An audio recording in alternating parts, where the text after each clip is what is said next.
네, 사람마다 잊지 못하는 날이 있죠. 제 인생에서는 0930입니다. 그래서 이메일 뒤에 숫자가 0930인데요. 이것은 아내와 제가 만난 날이 9월 30일이어서 제가 이메일을 만들 때 그 당시 다음 계정인데요. 지금 세대들은 다음 계정이 뭔가 잘 모를 수 있지만 예전에는 이메일이 많지 않았죠. 그 중에 이제 다음을 제가 사용할 때 0930을 숫자 맨 뒤에 넣어 두었습니다.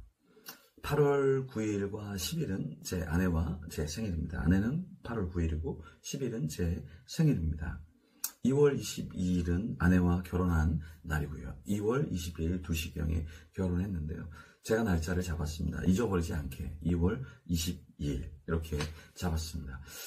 왜 제가 이런 날짜 이야기를 하냐면요. 오늘 보면 하나님께서 날짜를 정해서 이것을 기념해서 예배해라 이렇게 말씀하셨습니다. 기념하면서 지켜야 될 세 가지 절기를 말씀하시는데요. 출애굽기 23장 14절에서 33절에 그 내용이 있습니다. 자, 그 내용을 같이 살펴볼 텐데요. 하나님은 세 가지 절기에 관해서 법을 주셨는데요. 14절에 너는 매년 3번 내게 절기를 지킬지니라 이렇게 말씀하셨습니다. 그 세 개의 절기가 어떤 것이 있을까요? 첫 번째가 뭐냐면 무교절이에요. 무교절은 무엇입니까? 7일 동안 누룩을 넣지 않고 빵을 만들어서 무교병을 만들어서 먹으라. 그리고 성회로 모여서 예배하라. 왜 이런 절기가 있었습니까? 노예로 살다가 애굽에서 출애굽했죠. 그랬을 때 하나님께서 출애굽하기 전에 야 너희들 긴장해. 그리고 누룩을 넣지 마.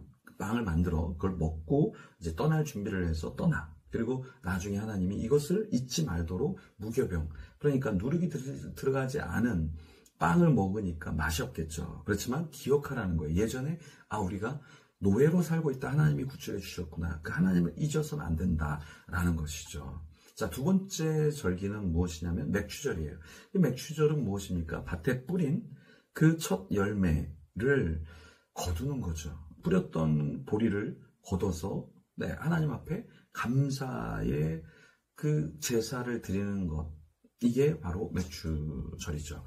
우리도 이 맥추절을 지킵니다. 그렇죠. 그래서 한 해 동안 감사한 것을 추수감사절에 우리가 대표적으로 감사를 하지만 이 맥추 감사할 때 6개월 동안 하나님이 주신 은혜를 망각하지 않고 감사를 드리는 이 절기를 우리가 드리고 있습니다.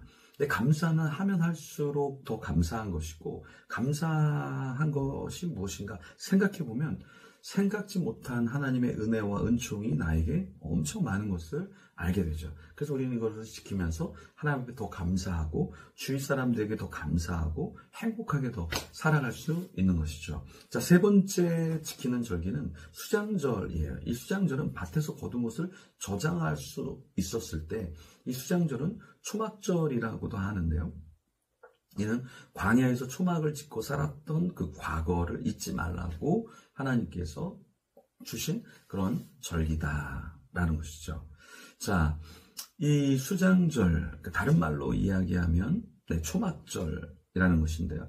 이스라엘 백성들은 초막을 실제로 지으면서 이 수장절, 초막절을 지켰습니다. 근데 왜 이렇게 지켰냐면 본인들이 초막을 세워보고 거기 안에 들어가서 살다 보면 불편하잖아요. 그러니까 출애굽할 때 하나님이 어떻게 자신들을 인도하셨는가를 그 장막 속에 들어가서 다시 한번 그 하나님의 역사를 보는 것이죠.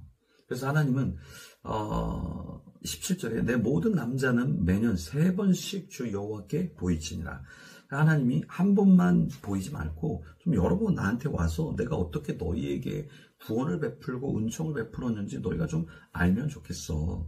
그러니까 주님께서 우리에게 불편함을 주기 위함이 아니라 우리로 하여금 하나님과 더 깊은 관계가 있도록 이런 절기를 주신 거죠. 우리도 부모님을 만나러 가잖아요. 명절 때, 설날이나 추석 때 부모님을 뵈러 가잖아요.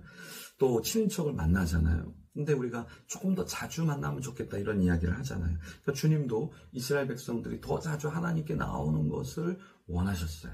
그러면서 하나님 앞에 나와서 자신들의 삶을 돌아볼 수 있기를 원하셨다라는 것입니다. 19절에 보면 또 주님이 무엇을 말씀하시냐면 내 토지에서 처음 거둔 열매의 가장 좋은 것을 가져다가 너의 하나님 여호와의 전에 드릴지니라. 너는 염소 새끼를 그 어미의 젖으로 삼지 말지니라. 자, 여기서 주님이 원하시는 건 열매의 가장 좋은 것, 그것을 네가 얻었잖아. 그럼 그걸 좀 하나님께 가져와 봐.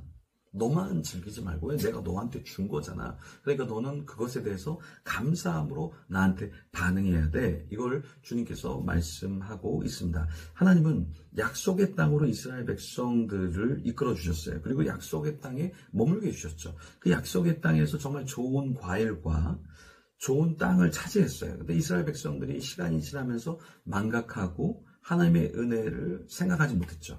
우리도 마찬가지입니다. 우리도 이 건강한 것이, 말할 수 있고 호흡할 수 있는 것이, 예배를 드리러 나갈 수 있는 것이 너무나 감사한 건데 감사하지 못해요. 왜? 예전을 생각하지 못하고 나의 아팠을 때, 나의 비참했을 때를 생각하지 못하니까 감사헌금 하는 것도 꺼려지는 거예요. 내가 정말 감사한가?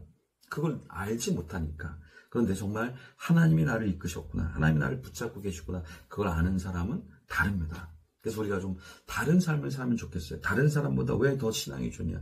하나님이 나를 입혀주고 계시잖아. 하나님이 나를 지켜주고 계시잖아. 하나님이 나를 출애굽시켜 주셨잖아. 죄악에서, 그리고 비참한 그 우울에서 나를 꺼내주셨잖아. 중독에서 나를 꺼내주셨잖아.